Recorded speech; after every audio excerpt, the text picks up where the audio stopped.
Good morning, Philippines, mga kabarangay, mga kapatid. Ngayon po ay araw ng Miyerkules, February 4, 2026. Bigyan po natin ng komento itong pronouncement ni Tito Soto relative to the decision of the Supreme Court with finality declaring the impeachment of BP Sara unconstitutional. Ito po mga kabarangay, mga kababayan, mga kapatid, ay may kaugnayan po ito doon sa motion for reconsideration na pinail ng House of Representatives na humiling na pawalang visa ang naunang decision ng Supreme Court last year, kung saan naideklara nga ng kataas-taasang hukuman na unconstitutional ang impeachment ni BP Sara. Well, ang dahilan po kung bakit naideklara na unconstitutional, sapagkat ayon sa Supreme Court, it violated the one-year bar rule, which according to the Constitution, there should only be one impeachment complaint to be filed against the same impeachable official within 1 year. So sapagkat kung maalala po natin, nagkaroon ng 4 na impeachment complaint ang na-file against VP Sara last year. So naideklara po ng Supreme Court na unconstitutional. Ngunit yung 1-year bar rule ay magtatapos po ngayong February 6, 2026. Kaya inaasahan po natin na magkakaroon po, actually meron na nga mga nakasalang uli na o nakahandang isalang na mga impeachment complaint against BP Sara. Pero kumbaga ang relevance po ng usaping ito ay yung pronouncement ni Tito Soto, being the Senate President, na ayon sa kanya ay maling-mali ang decision ng Supreme Court. Ang sabi niya, the decision was overreached. Kumbaga, para sa kanya, lumagpas ang sumobra ang Supreme Court sa ginawa nito na hindi dapat, sapagkat ang sinasabi nga ni Tito Soto, ang ginawa ng Supreme Court dito ay judicial legislation, na sila yung takda ng panibagong batas tungkol sa impeachment. Di umano, binago ng Supreme Court ang saligang batas. Yan po ang pronouncement, the tenor of the pronouncement to that effect of Tito Soto. Ang komento po natin dito, mga kabarangay, mga kababayan, mga kapatid. Una po, it is very much unbecoming for Tito Soto as Senate President para sabihin po niyan. Bakit po? In the first place, hindi nga abogado si Tito Soto. Secondly, talagang tanging Supreme Court lamang ang pwedeng magbigay ng kahulugan sa anumang provision ng saligang batas. So much so that for Tito Soto to say so, that the Supreme Court is wrong with the said decision, unbecoming. Ibig sabihin, hindi po tama. Hindi dapat na sabihin niya sapagkat lalo na siya ay Senate President. Right or wrong, whatever the decision, whatever the Supreme Court says in terms of a decision on a case, that is always correct. Because the Supreme Court is the final arbiter of whatever constitutional issue.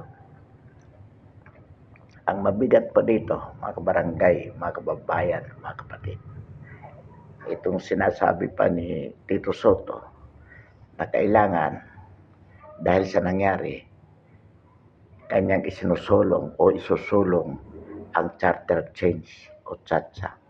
So ano po ang ibig sabihin dito ni Tito Soto? Na pagbabago sa saligang batas, alisan ng kapangyarihan ang Supreme Court upang na siyang maging final arbiter ng anumang constitutional issue. Ang ibig ba sabihin ni Tito Soto na dapat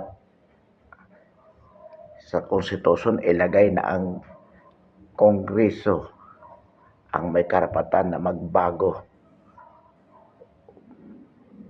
na magbigay ng anumang interpretasyon tungkol sa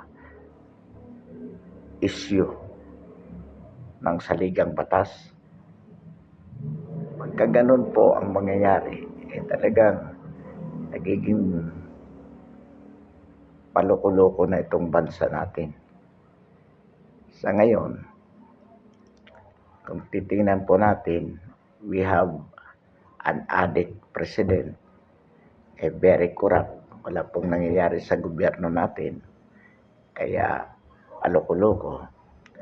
Din mayroon din po tayong Congress na mga corrupt din at pinamumunuan ng katulad ni Tito Soto as Senate President at sa House of Representatives ng dating Speaker Martin Romualdez at ngayon itong si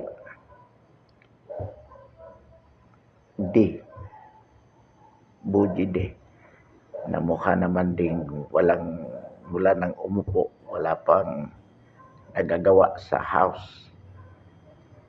So, pagkatapos ngayon, pag-uusapan na naman, isusulong na naman ang charter change. Ano pa ba ang mangyayari sa bansa natin sa ganitong kalagayan ng mga opisyalis? Mabuti na nga lamang mayroon tayong matinong Supreme Court. Pero gusto pang alisan ni Tito Soto ng kapangyarihan para mag-interpret ng mga batas. So talagang baga, we are going nowhere. Ito po ang nakakatakot sa kasalukuyan nating mga pamunuan, mga kabarangay, mga kababayan, mga kapatid. Ngayon, uubusin ang oras ng mga mambabatas para dito sa mga impeachment na wala namang patutunguhan. Bakit po nasabi natin na walang patutunguhan ang impeachment na ito? Ito pong impeachment na ito, mga kabarangay, mga kababayan, mga kapatid. Ito ay disenyo ng kasalukuyang administrasyon as a diversionary tactics. Ilihis ang issue ng korupsyon, ng ineffectiveness sa gobyerno dito sa impeachment. Kumbaga, ang atensyon ng publiko at ng pamahalaan ay ma-divert dito sa impeachment na isinusulong against BP Sara. Ito po ang mangyayari at ito po ay tatawid hanggang 2028. So from now to 2028, wala na pong magagawa ang gobyerno kundi pag-usapan itong impeachment. Pagdating ng 2028, election na naman. And worse, bago mag-2028, mag-declare ng martial law si Bongbong Marcos. Ito po ang tingin natin dito. During the impeachment period na yan, malilimutan yung korupsyon ng kasalukuyang administrasyon dulot ng flood control scandal. Mapupunta na dito sa impeachment. Dito mauubos ang oras ng pamahalaan at ng publiko. So makakalimutan ang isyu ng korupsyon, ang isyu ng pagiging bangag ng Pangulo. Ito po ang mangyayari, mga kabarangay, mga kababayan, mga kapatid. Yung sinasabi nila na hindi kailangang managot ang mga opisyalis, halimbawa si BP Sara, dapat panagutan niya yung paggasta ng 125 million confidential funds being the subject of the impeachment complaint. Kung gusto po talaga natin ng accountability,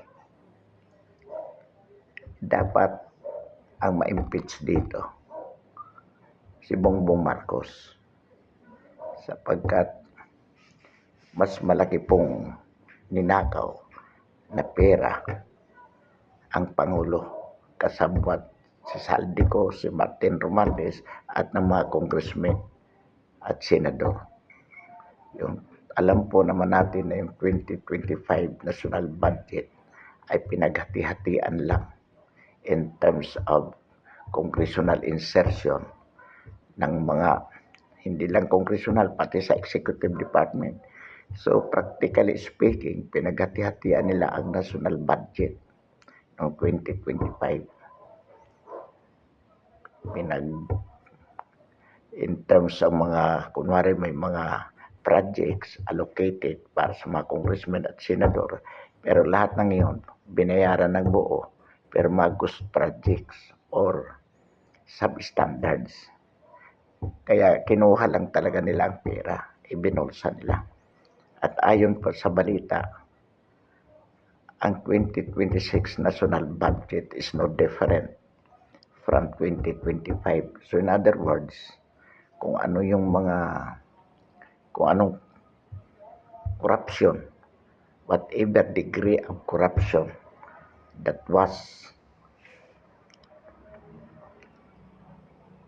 characterized the 2025 national budget, most likely would also be the same character for the 2026 national budget. And the worst thing with it, hindi mapapag-usapan itong 2026 budget kung anumang kalokohan na napapaloob dito sapagkat ang atensyon ng publiko ay mapupunta sa impeachment. So, uubusin ng mga senador at congressmen ang oras from 2026 to the first half of 2028 sa impeachment para advertisement na rin para sa kanilang election for 2028. Ito po ang mangyayari. So in other words, lalong mababaon sa kahirapan ang sambayan ng Pilipino given the situation internally and externally, panloob at panlabas ng ating bansa na kung saan magkakaroon ng economic recession ay lalong bababaon sa kahirapan ang sambayan ng Pilipino. Sa halip na makapag-focus tayo kung paano maresolba ang mga basic problems na ating kakaharapin, ay mapupunta ang atensyon ng lahat dito sa impeachment. Kumbaga, yung mga basic na mga problema ay makakalimutan. Alalahanin po natin, mga kabarangay, mga kababayan, mga kapatid, na bukod sa political squabbles na mangyayari dulot ng impeachment at ng impending 2028 election, ay mayroon ding mga kalamidad na pwedeng maganap within this year. Halimbawa dyan yung lindol, bagyo, baha, so forth and so on. At itong inflation na dulot ng kaguluhan sa world war, sa Middle East, na sabi nga natin ay posibleng maging bitsa ng World War III. So sa kabila ng mga ganitong mga pangyayari, madadivert yung atensyon natin dito sa impeachment. At bukod pa nga dito sa impeachment, itong sinasabi ni Tito Soto na dapat pag-usapan yung tsa-tsa para pabago ang saligang batas ng sa gayon, ayon nga kay Soto, hindi na mangyari uli yung ginawa ng Supreme Court. Mga kabarangay, mga kababayan, mga kapatid, nakakalungkot po with Tito Soto as President of the Senate, lalo na po kung magkakaroon ng impeachment, which is most likely magkakaroon under the Constitution. Ang presiding officer during the impeachment trial is the Senate President. With Tito Soto as Senate President, anong mangyayari sa impeachment? Tito Soto hindi abogado pero nagmamagaling. Paano siya magkakaroon ng tamang ruling as presiding officer ng impeachment trial kung siya ay hindi abogado? Halimbawa po dyan, paano niya malalaman kung paano niya i-rule yung objection sa mga presentation ng evidence? Ang nagtra-trial, abogado. Siyempre may abogado yung defense, ganon din ang complainant. Lawyers na nag-argue. And yet, the presiding officer in the person of a Senate President is not a lawyer. At bukod pa sa hindi abogado, ay nagmamagaling. Imagine na he even criticizes the wisdom of the Supreme Court with respect to the interpretation of the constitutional provision. So ganun ka arrogante itong si Tito Soto. Arrogante at ignorante. So kung siya pa rin ang definitely, kung hindi siya mapapalitan, siya yung presiding officer sa impeachment complaint o impeachment trial na gaganapin. So magkakabuhol-buhol po, mga kabarangay, mga kababayan, ang problema ng ating pamahalaan. Bukod pa dito, gusto pa niyang isabay yung charter change. We have an addict, corrupt, ineffective president being the chief executive. We have a Senate President, arrogante, ignorante sa batas, mayabang din. Anong mangyayari sa bansa natin? We demand that the government should be handled by effective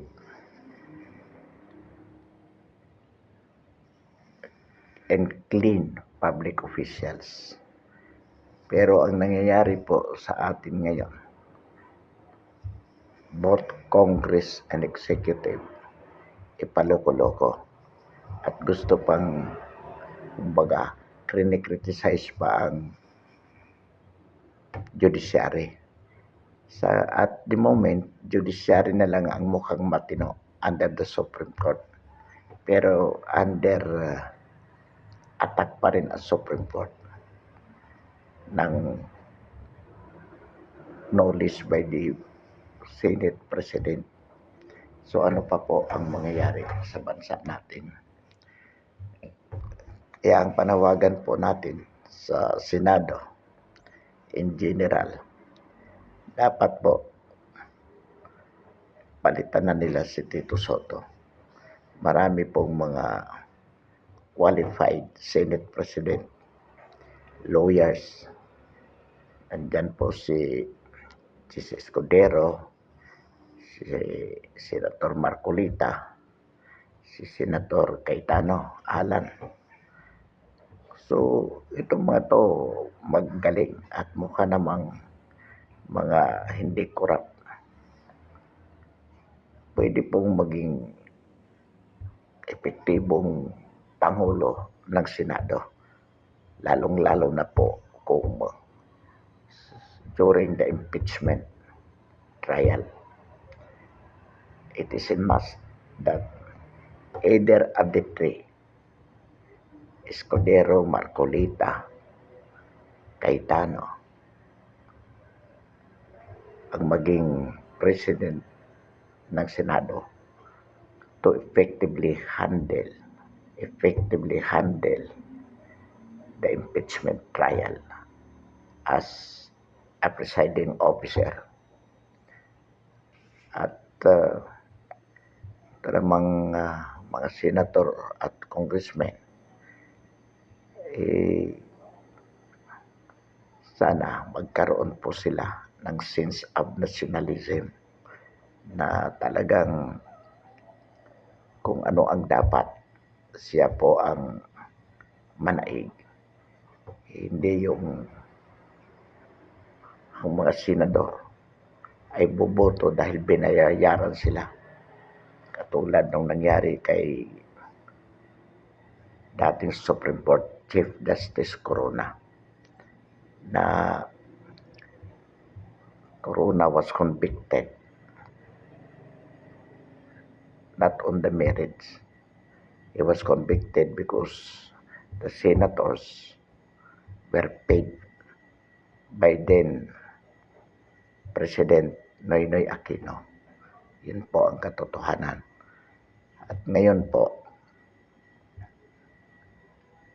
itong impeachment against VP Sara, although sa tingin po natin, malaki ang semblance nito. Ibig po sabihin, pwede siyang i-convict ng mga senators. Pero, kumbaga,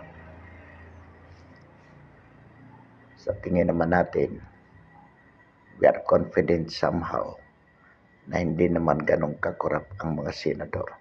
Ibig sabihin, at the moment, yung political affiliation,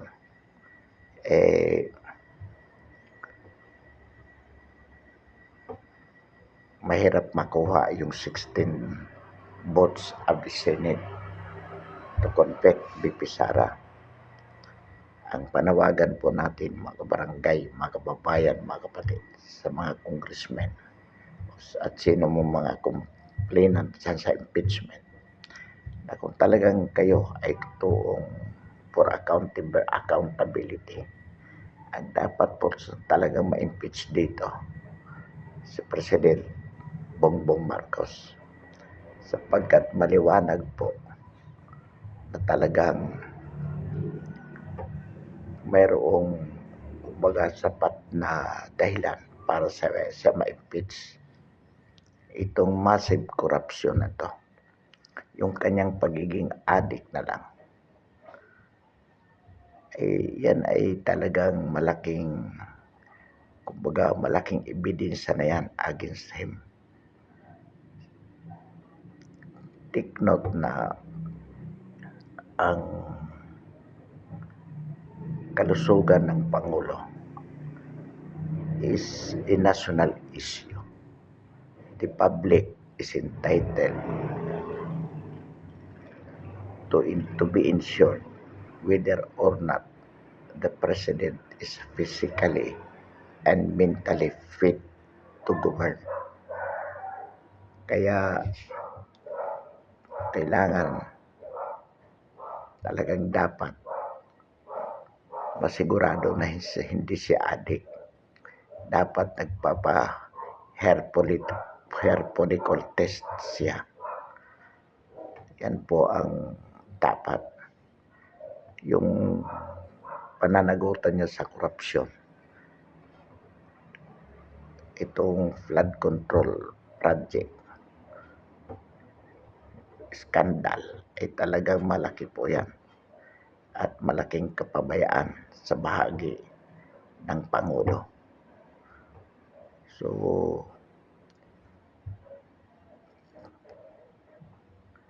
ang ano po dyan, impeachable crimes ba yan?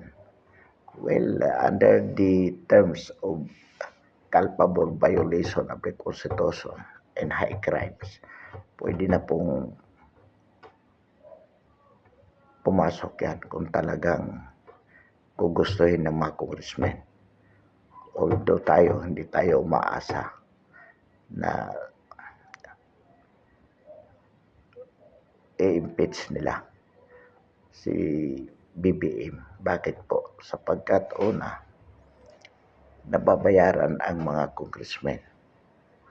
So, mahirap makuha yung 1/3 votes to constitute as an article of impeachment against the president. Kaya ngayong sinasabing mga impeachment complaint na nakasalang against the president, with all honesty, ang tingin po natin dyan, mga kabarangay, mga kababayan, mga kapatid, sa House pa lang, dismiss na yan. At ang most likely na matutuloy, itong kay Baby Sara. Bakit? Sapagkat may political motivation niya. Una,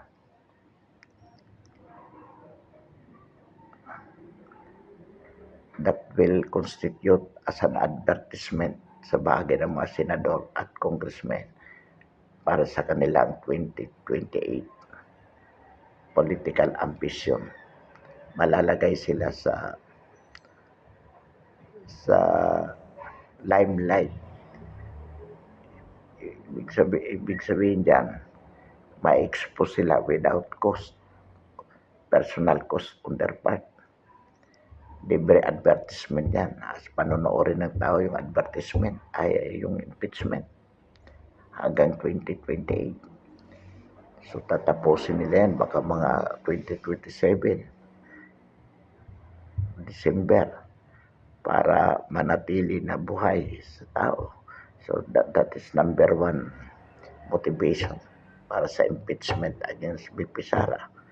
Pangalawa dyan, yung pera. Pwede silang suhulan at talagang susuhulan yan ng bangag na Pangulo ang mga congressmen at mga senador para ma-impeach si BP Sara. Kailangan mapatanggal nila si BP Sara bago mag 2028. Bakit? Sapagkat unang-una, pag napatanggal nila si BP Sara, mapipilay na ito. Kumbaga, hindi mapipilay. Definitely, one of the penalty in the impeachment conviction is this perpetual disqualification to hold public office. So, para ma-disqualify siya sa 2028, kailangan i-convict nila si BP Sara sa ma-impeach in terms of conviction with 16 senators, the votes of 16 senators. So, doon pa lang talagang kumbaga malaking motivation yun sa bahagi ng administrasyon at ng senador para